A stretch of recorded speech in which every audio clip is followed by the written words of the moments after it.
Well, welcome to the McCall to Talk podcast. I'm over at Bedford Town, who's the location for FA Cup fixture with Biggleswade FC and the mighty York City, who are sitting third in the National League. Biggleswade of Step 4, who are a wonderful club, wonderful people. Thank you, Jeremy and Ruth, really welcoming. And I'm going to come back here and talk to them separately, because already conversations with Jeremy about how this club was formed. I mean, it's barely 8 years old, but it's formed out of youth football and giving young guys a chance to play, those stepping out of the game, which of course is my big topic. So perfect for us to come back and have a really good conversation with them, which we'll do, other than today's exciting game for them. I think they're expecting well over 1,000 people here. Crowds are now starting to pour in, and the pitch is looking wonderful. I mean, it started with 3G. Well, maybe Luton's back in the day was like 1G, if there was a thing, and this must be 10G, because it's absolutely wonderful, the pitch. So credit to Bedford Town for this investment. Sadly though, I do think with the little drizzle on it that we've got now, it's not much of a leveller, so Biggleswade are going to have a really sort of big performance, dig in, keep it compact, nice and tight, but the young lads, I'm sure, full of self-belief and confidence, they'll have a good go at this game. And if they can stay in the fixture, you just never know. And after many games, get themselves through this one, and they're in the hat with the with Leagues 1 and 2. So fingers crossed for Biggleswade. Hopefully they get something out of this. Either way, great occasion, great people. Let's hope for a good game. Speak to you in a bit.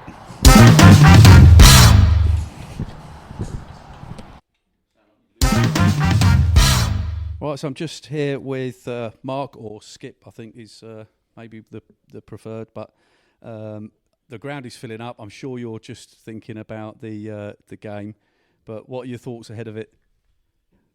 It's brilliant for the club. So when we started out, we played in front of a fairly big crowd. First game, Friday night, Stansted away, are at 480. So we thought, that's good, that's as good as it gets. And yeah, looking at it today, it's brilliant for the club. It's given us a little bit of exposure, which is what we need, because ultimately we don't have our own ground. We're a Biggleswade side that plays at Bedford. We're well known in the area for that reason. So we've had the exposure on that, which has been brilliant. But today, this is down for committee, players, ourselves, enjoy it, big crowd. A lot of these people come and watch us, but they don't always come at the same time. So there's a lot of faces there that have watched us over the last 12 months. But yeah, they've congregated today, and it's looking good out there. And I tell you what, Skip, I've been around a lot of games, hundreds actually, and managed and what have you. And I know it's not your ground, but the people, when I walked in, you know yourself in football, you get a feel for a place. The people are wonderful, and I think you just warm to it, and you're just like, I myself, I'm like, I would love you to get something out of this game. And I guess it's just a case of football, sometimes things just go your way. I don't think the pitch is going to be a leveller, because it's talking a level, it looks absolutely tremendous, to be fair. I don't know who that benefits more. What do you think? Again, I don't think the pitch is going to... It suits us normally, but you're playing a side that's 3 levels higher than you. That is third in the conference side. So, and they're a footballing side. Joint manager with me, Dave, one of his best friends, is a York City fan, lives down here, but he's followed York all his life. And he said this is the best footballing York side he's seen for many a year. So that's not really what we wanted to hear when the draw was done. So it's not a leveller, but then it's a great opportunity for our players to showcase. Let's be realistic. If everybody always turned up and the best side won, you wouldn't turn up. So there are cup upsets. We are realistic. We're up against it. But when the draw was made, it wasn't about can we win to get to the first round proper. This was literally been brilliant for the committee. They've had a lot of aggro, putting things together from programmes to stewarding to policing and the food. It's been an unbelievable effort behind the scenes. The financial side's going to be massive for us, because we could have drawn a side, won't name any, but we could have drawn a side, say, from step 3 that potentially would give us an opportunity to go further, who don't have big following, and we could have been playing in front of 300 or 400 people and not really benefiting on the financial side. So we're here to enjoy it. What will be, will be. Hope the players, what we're looking for them is they actually don't get overawed by the occasion, which it can do. We are a young side. We've got a couple of 17-year-olds playing. So we are a young side, but yeah, we the good thing is there's no expectations for us to win. Yeah. So if we get a result of any sort, that's just a huge bonus. Yeah. This is our opportunity to showcase ourselves. There's one or two lads who could play higher if they had the opportunity and maybe desire, because the next level up, there's a lot of travelling involved. So a lot of players play step 4 level because it's fairly localised compared with the next level. They're good enough to go up.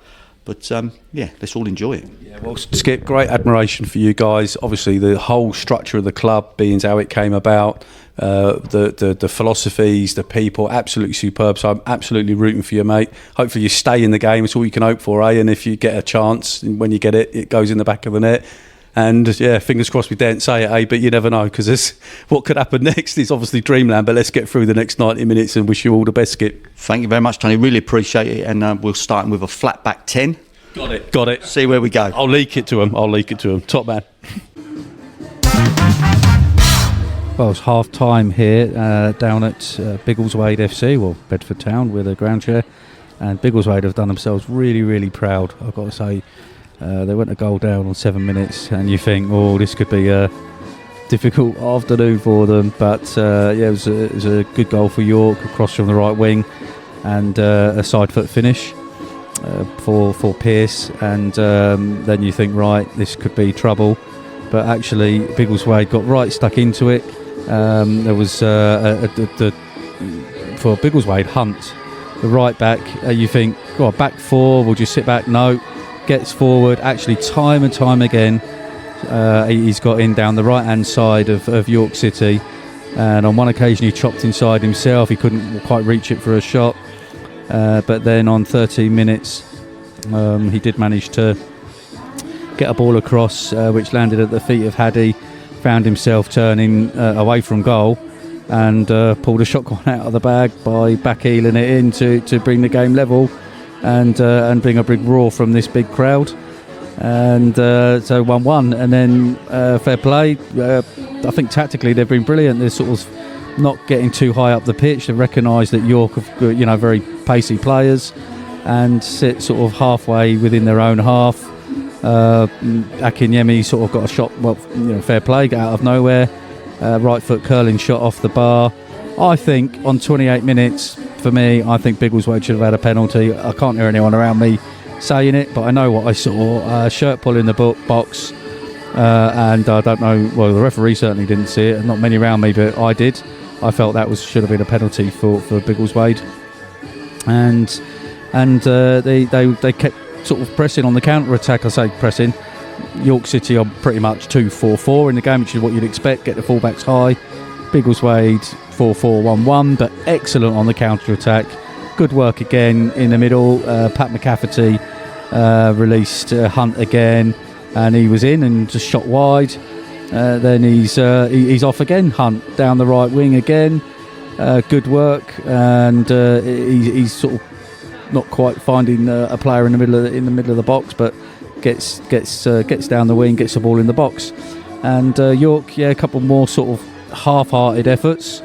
It's good work from a corner, chopped inside, right foot finish, which was easily saved, deflected and saved. And then sadly, right near the depth, 46 minutes. Oh, absolute sickener. Biggleswade sadly did get numbers forward because they're very honest, and there was a goal which was sort of counter-attack from them, really, probably only one, which meant they had good numbers, and it was a repeat of the first goal, really, in terms of how it came about. Right foot, low cross, Akinyemi, one-touch finish.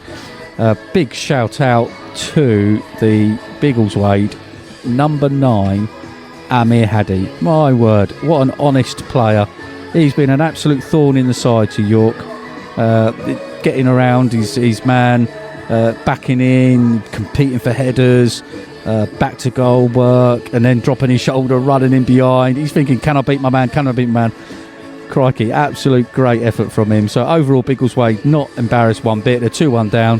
Hopefully they can stay in this game for most of the second half, and quite clearly they've shown that if they can get Hunt down this right wing and get numbers in the box, they've got every chance. So we'll check back in and let you know how it goes at the end.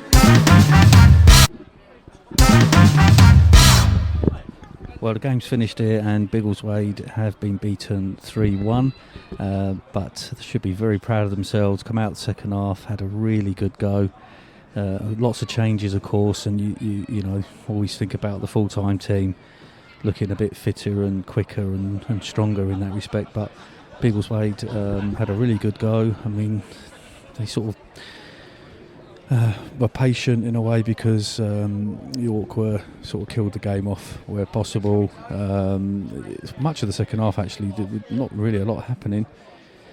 There was a shot after Hayford did really well with Holmes, dribbled past some people, and there was a cross not cleared, and Holmes cracked a shot over the bar. So it weren't like they weren't having a go, but York then got a couple of shots in. Nothing really to do in the second half, and then York had a direct free kick. Maybe that was outside the box. That was easily saved by the keeper, sort of straight down his throat.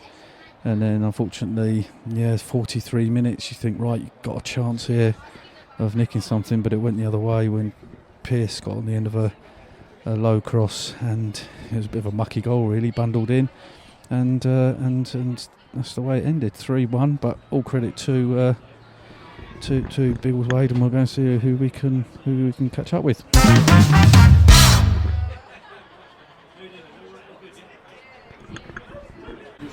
Put this on. So I'm just with that.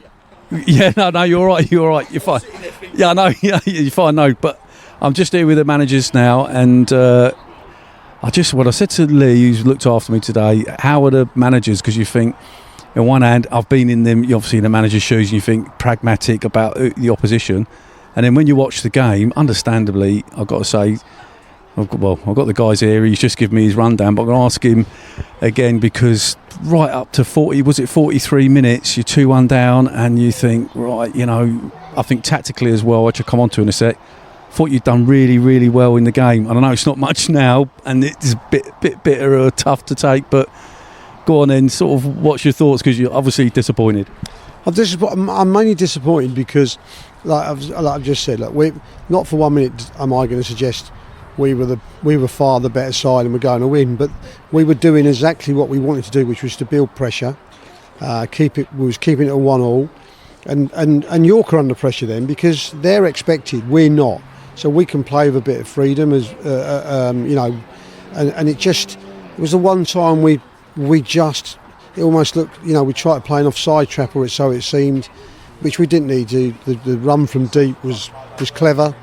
We didn't track it, and it lets them, you know, they go in at half time with the loose, you know, we had the noose around the neck a little bit, and it just loosens it, doesn't it? So their half-time talk goes from, you know, probably a roasting because they're not doing what they expected.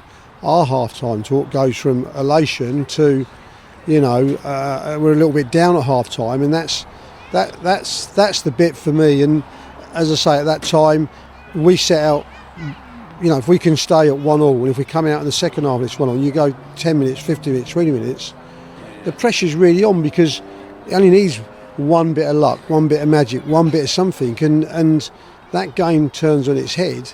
And you know, however good they were, I thought they kept the ball superb. They put two lads in the middle, 8 and 18. Yeah. But the thing is, we stayed with them all the way through. It wasn't like our keeper's making save here to his left, to his right, 2 or 3. He had to block one, I think, in the first half, but most of it's gone through to his hands. You know, and I think that's probably the bit that's you know, them lads will probably sit at home tonight, and they'll think, what could have been, because it's that one mistake just allows them off the hook a little bit, doesn't it, you know? And I could give you loads of credit from what I could see, Dave. Like, for example, I don't think it was an accident. It looked like you were kind of defending midway in your own half, not getting sucked into going high up the pitch, even with counter-attacks, because obviously they've got power and pace and strength up front. And I thought tactically then on the counter-attack, especially down your side with the lad Hunt, was absolutely terrific. You had a bit of interchange in the middle, and I actually thought he was, for me anyway, was your best player, especially first half. Got down the right, put balls in the box, and yes, I think tactically you were excellent. and it's just a real sort of sickener. I know it's so tough when you're competing with a team squad that can put subs on the pitch that are full-time pros, and to think that you're in with that chance at 43 minutes. So I do get it. Was that part of the tactics, kind of sitting off them a bit? Yeah, it was, and we have to give a lot of credit to James Petty for this, because he's watched, I think, 6 games about 60 times, I think, by the sound of it. And we spoke last week about the shape we thought we should have to play, and then in the week, to be fair to James, we've just started to mould it into shape. Training session Wednesday was all about the way we wanted to play today. We actually discussed it a little bit further sort of Thursday, Friday, and we decided to, cause we were originally talking about 4-4-2, but we really played a 4-4-1-1. And you're right, I thought it's quite strange. First 2 minutes, the guy on the left burnt him out the ground, and we thought, this is, because he's he's a really good player. So we was a little bit worried, but what I like about him is he's I don't think he barely got done again, and in the end he turned it the other way. And the one thing was noticeable is the guy playing against him didn't want to track him too often, and as you say, he caused them a lot of problems. Obviously, the only thing by the shape, we probably don't get enough bodies in the box when he does that. But he's had one. I think he's had one opportunity to get his left foot around it, and he's rolled it. And he chopped inside, didn't he? He created a chance for himself, and it just ran away from him, didn't it? Yeah, that's right. And it's so. I thought he gave us loads in that. As you just alluded to, I thought I'd agree with you. He was our best player. I felt if we were going to get the goal back, it'd probably come from his side. And as I say, I know I'm going over old ground, but if it's 1-1, the pressure's building, and I am gutted. It's a little bit of what could have been, just to have kept them in that position where they then take a risk. And it might be that they take the risk, and then an Adam Hunt or Amir or the boys at George Bailey coming on slips through the trap. And I think, to your credit, second half, because I think they took it like much more serious. I'm not saying they didn't. No. We're talking about professional side here. Yeah. But I think they were like a bit. I'm talking about their 2 centre backs actually, and I think, I could be wrong, it looked like, because the Amir. It's Amir Hadi. Hadi, right? So, I mean, he looks so raw, but full of effort and trying so hard. And I think, when sometimes he was good back to goal, and then he would drop his shoulder and spin. I think he had the centre half terrified. Yeah. And do you know what? When I saw the second half start, I don't think it was a coincidence that it looked like they stuck a couple on him. Was it me thinking that, or do you agree? You're probably right. I'm going to be honest and say I didn't notice that, but I think you're probably right, because he was a proper four in their side, and as you say, he's able to go left or right, and then they're in a position, Listen, I'll be real honest with you. Sometimes we don't know where he's going, do we, Skip? So sometimes they're the best strikers. They're the best type. And he keeps nicking us goals. So he's a dangerous. He's doing great with us. And again, we've picked him up from low level, played against us in a county cup game, and we thought, this boy looks decent. Yeah, and there are times he's frustrating. I'm not going to lie, and he knows that. But from a kid that's it's almost like he's learning on the job. At times he's brilliant bringing players in. Sometimes he'll run at people and they don't know what way he's going. And of course, if you're playing with him, you're probably thinking you've got to run with him. You don't never know if it's going to come. But he has created goals for us as well. So he has been superb for us. And we thought he would be in playing the one up top today. We felt he might do something special, which he backheeled it in the net, didn't he? So he did exactly what we thought he could do. Yeah. So brilliant. Well, look, guys. I know it's a sickener, and I'm sure with a glass of wine later or something, you might sort of start to feel a bit better. But or no, cut the pints. But guys, look, huge credit to you. Obviously, it's a great effort. It's a sickener because we all hate losing, and you can give all the plaudits to them. And obviously, they did manage the game quite well in the end, to a degree. In the second half, I think, when you started to tire a little bit as well. But huge credit. So well done. I think from the bigger picture, from a club's point of view, You know, what a day, what an occasion. It's a couple of quid in the coffers, and huge credit to what you guys are doing, both of you that I'm looking at now, because giving young kids, I think, to me, look very young. Like one's 17, one's 17, and we've been prepared to do that all the way along. Skip, when myself and Skip set the side up, we've both come from youth sides, running youth sides, so it's always been about us bringing these youngsters into the side, and we give them a chance and we put them in a good place, and hence Stevenage and Cambridge use us for their kids. Brilliant. Well, thanks a lot, guys. And if possible, I'd like to come back. So we've got some other. Now I've seen what your club's doing. It would be great to sort of keep track on it. Well done. Yeah. Thank you. This gentleman wants to talk. So, do you want to answer these ones? Well, just wrapping up now. Then at Bedford Town, pretty much all the crowd has gone. Big news of the day is I think I've got sunburnt, which is what are we in, middle of October. So that's quite embarrassing, but well done to Biggleswade FC.